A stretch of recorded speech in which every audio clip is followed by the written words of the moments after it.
Nouvelle édition du journal sur la Moto TV. Mesdames et messieurs, voici les titres pour commencer. Discours sur l'état de la nation. Le président Félix Tshisekedi a présenté les mesures prises par son gouvernement pour stabiliser les prix des produits pétroliers et améliorer les conditions sociales des Congolais. Il a détaillé les actions telles que la révision des taxes, le renforcement des infrastructures, des distributions et des négociations avec les acteurs du secteur pétrolier. Le chef de l'État a également annoncé un ambitieux projet de réhabilitation de 38 000 km de routes agricoles d'ici 2025. Guerre du M23 dans le territoire de Lubero. Le commandant des opérations Front Nord salue le courage des militaires engagés sur le terrain. Le porte-parole des forces armées de la République démocratique du Congo demande fermement toute collaboration avec les FDLR, affirmant que l'armée congolaise est pleinement capable de défendre le pays seul. Tout pour le sommaire.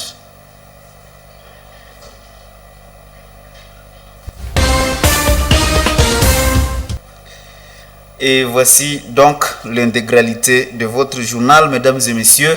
Le président de la République démocratique du Congo, Félix Tshisekedi, a prononcé son discours sur l'état de la nation ce mercredi 11 décembre devant les deux chambres du Parlement réunies en congrès. Félix Tshisekedi a brossé différents secteurs et a mis à lumière des mesures prises par son gouvernement pour bâtir un Congo nouveau. Des détails dans ce récit avec Joël Tali. Devant les deux chambres du Parlement réunies en congrès ce mercredi 11 décembre, le chef de l'État a longuement abordé l'aspect économique du pays. Il a mis en lumière les mesures prises par son gouvernement en matière de la stabilisation des produits pétroliers. Le chef de l'État a souligné que ces décisions stratégiques ont engendré des répercussions positives sur le pouvoir d'achat des Congolais en faveur de l'amélioration des conditions de vie sociale du peuple congolais.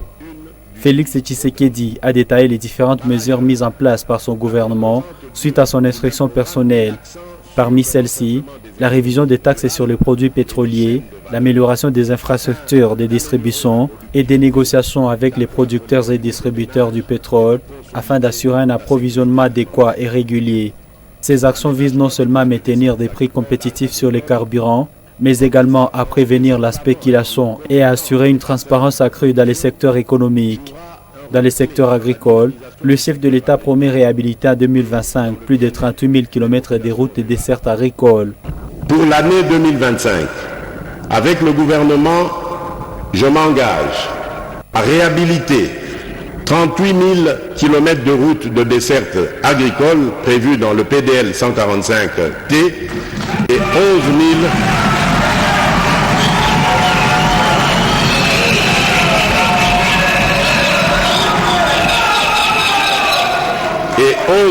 423 km de routes prioritaires supplémentaires en un an en déployant des brigades routières dans chaque province pour un entretien régulier.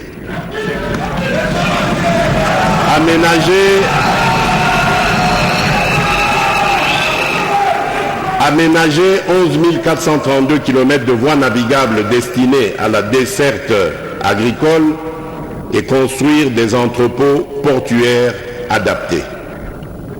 Honorable président de l'Assemblée nationale, honorable président du Sénat, honorable députés nationaux et sénateurs, distingués invités.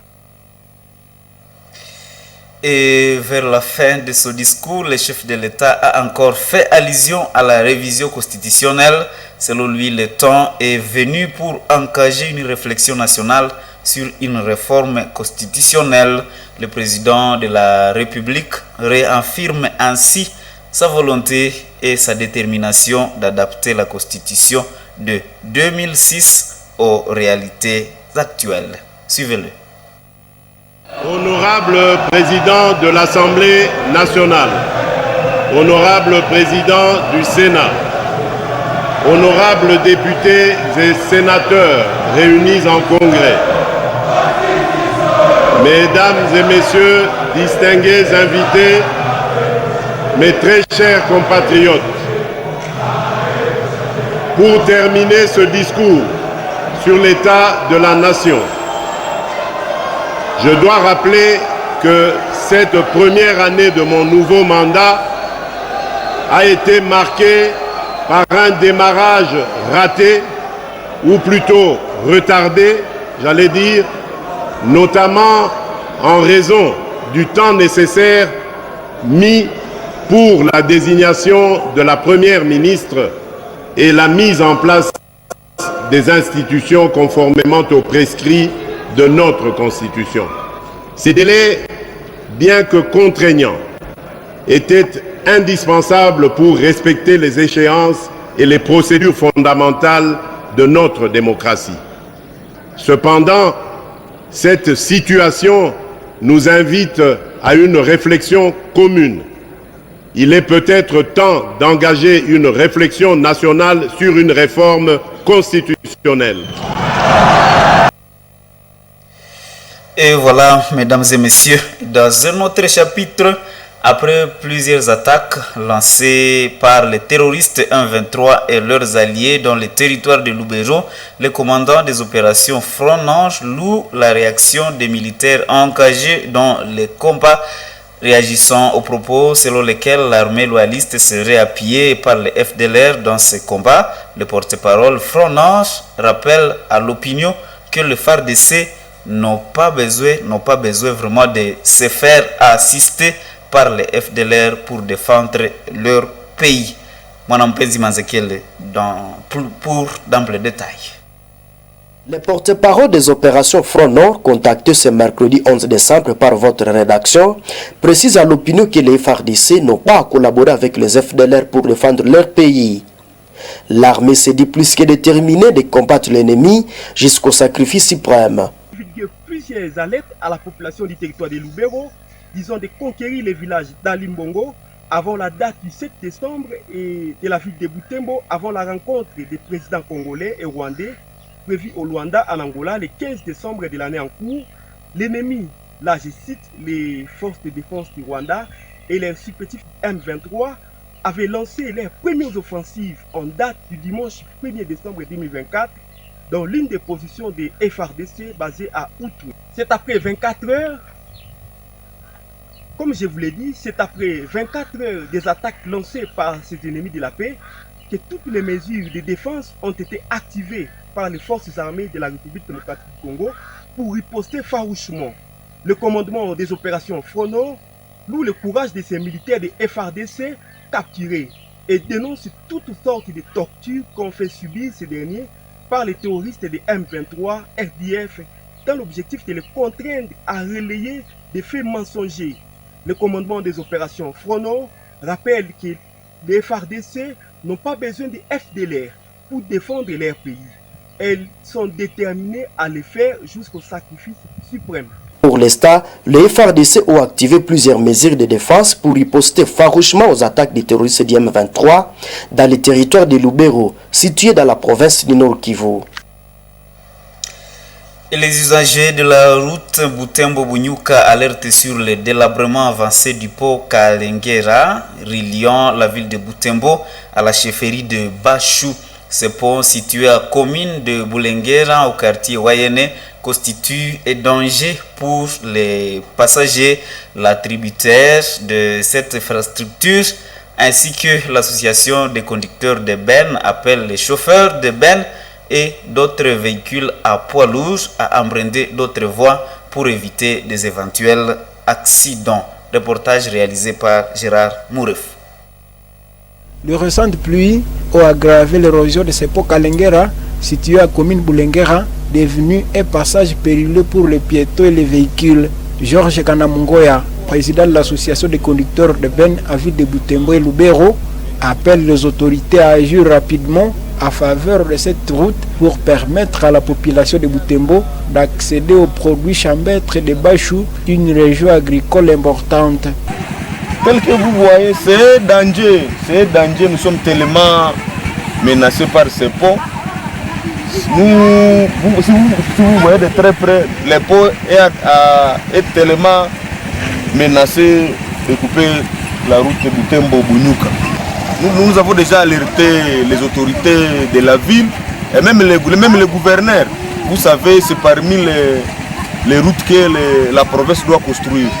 Deo Kamabou, représentant de la PAV, l'organisation attributeur de cette voie, invite les conducteurs de poids lourds à éviter les pots Kalengera et à emprunter des routes alternatives pour prévenir des accidents. Il affirme avoir alerté les autorités compétentes sur l'urgence de la situation. J'ai déjà averti tous les passants, tous les usagers qui passent par ce pont-là de ne plus fréquenter les postes. À partir de lundi que j'ai averti les gens, j'ai fait des alertes à partir de lundi dernier de ne plus passer par là puisqu'il y a un grand risque.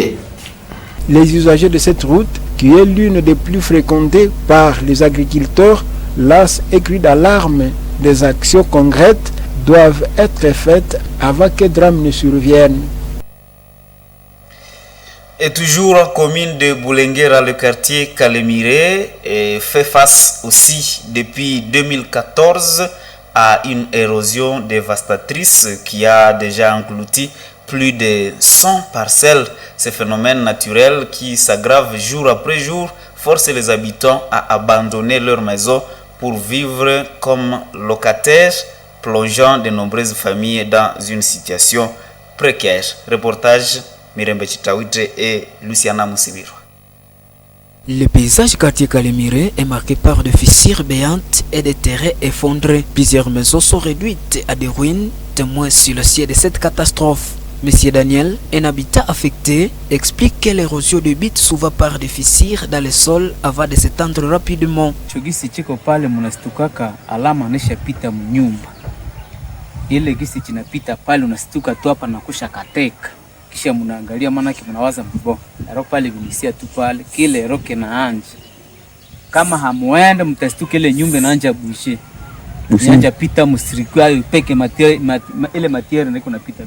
Mais les causes restent incomprises alors que les conséquences sont éloquentes, obligeant les personnes qui habitaient à déménager ailleurs comme locataires. Nous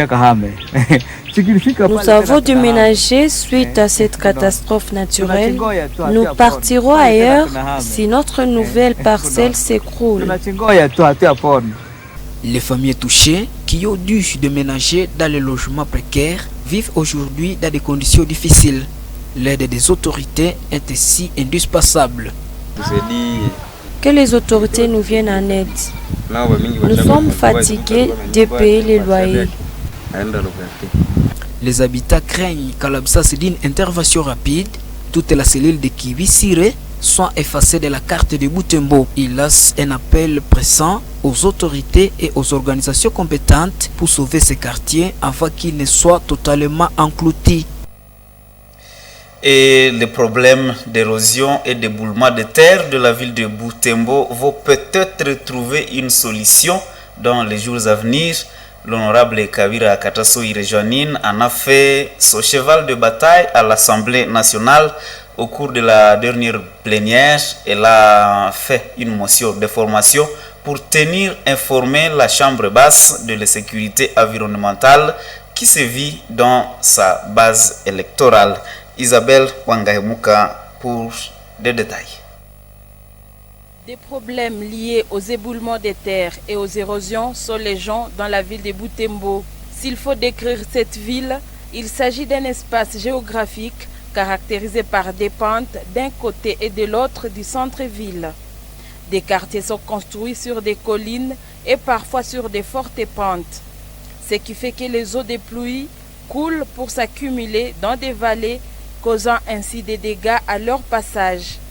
Ce qui a été le cas pendant les dernières pluies de novembre 2024, période pluvieuse. Cette situation qui se répète toutes les saisons pluvieuses n'a pas laissé indifférente l'honorable Janine Katasohire, élue de la ville de Butembo. Je viens porter à votre connaissance la situation alarmante que notre ville de Butembo traverse à ces moments, causée par les érosions et les éboulements de terrain suite à des récentes pluies diluviennes. Ce constat alarmant fait état de destruction massive des infrastructures, Des routes et des ponts, des maisons ont été apportées en cellule Kibisire, au quartier Kalemire, en cellule Kasesa, quartier Kiagala, Bouteye, quartier Butsundo, Ronda et si ces quartiers inaccessibles. Informé de la situation, le président de la Chambre basse du Parlement a dit prendre acte de la situation et a promis de classer la question parmi les matières à résoudre. Pour la première partie de votre intervention, vous reviendrez quand nous allons examiner en profondeur les questions de salubrité, construction anarchique, les embouteillages et le reste. Les acteurs environnementaux, interrogés plusieurs fois par les médias sur la question des érosions et des éboulements des terres, évoquent généralement les constructions anarchiques, la mauvaise canalisation des eaux des pluies et le non-respect des normes urbanistiques parmi les causes des dits problèmes. Et avant de clore cette édition, nous parlons religion. En ce temps fort de l'Avent, l'Institut Kambali a réuni ce mercredi 11 décembre ses élèves et enseignants pour une récollection spirituelle. Cet événement vise à préparer la communauté à célébrer la fête de la Nativité du Seigneur dans un esprit de foi et d'espérance. Reportage réalisé par Delphin Boya. Dès 7 heures, une messe a marqué le début de cette journée de recueillement. Un moment de recueillement spirituel durant lequel les participants ont suivi un thème sur la foi et l'espérance. L'abbé Robert Massinda, c'est le prêtre principal, a exhorté les participants à reconnaître les merveilles de Dieu dans leur vie quotidienne et à raffermir leur foi.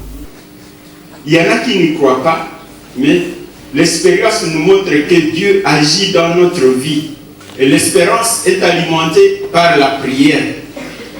Et tout cela, comme canal pour arriver à la félicité éternelle, tout cela est soutenu par les sacrements. Et a fortiori, le sacrement de réconciliation et le sacrement de l'Eucharistie. Voilà pourquoi il y en a qui ne croient pas en la présence réelle, substantielle et mystique du Christ dans l'Eucharistie. Ce prêtre a également mis l'accent sur l'importance de l'espérance qu'il a décrite comme une arme indispensable pour renforcer la foi face aux épreuves de la vie. Nous devons vivre l'écoute de la parole de Dieu dans la pratique. Et notre espérance est soutenue par nos œuvres de charité. Ces œuvres de charité doivent continuer jusqu'à la fin en citant la lettre aux Romains au 8e chapitre, le verset 35 jusqu'à 39, il nous dit « Il n'y a rien qui peut nous séparer de l'amour de Dieu. » Et nonobstant les difficultés, nous devons tenir bon et ne jamais baisser les bras. En marge des temps de méditation, une quête spéciale a été organisée. Les fonds collectés serviront à venir en aide aux enfants vulnérables de l'école, témoignant d'un engagement concret de solidarité chrétienne.